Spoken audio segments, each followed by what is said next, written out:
আমরা বরিশালের ভাষায় একে চার বলি, অনেকে শাকু বলে সাধু ভাষায়, তা আমরা চার বলি, এটাকে হাক্কা বা চার।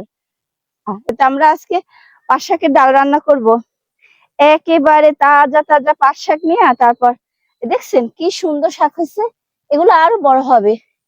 একেবারে কচি কচি পাট শাক, এই যে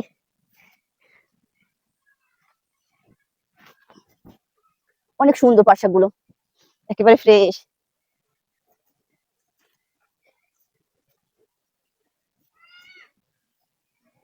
এটা কিন্তু আমাদের নিজেদের, আবার বুঝেন না যে মামার খেতে আসছি।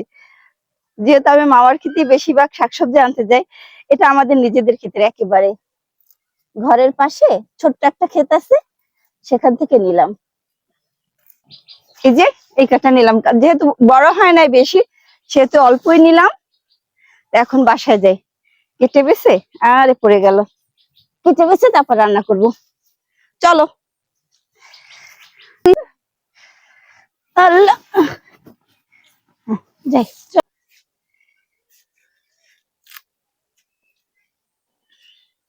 একটা পাতাও নষ্ট নেই, একেবারে ফ্রেশ পাতাগুলো সব।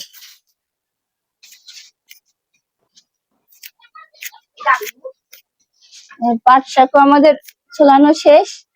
তা আজকে ডাল দিয়ে পাট শাক রান্না করব, বরিশালের খুব জনপ্রিয় খাবার পাট শাকের ডাল।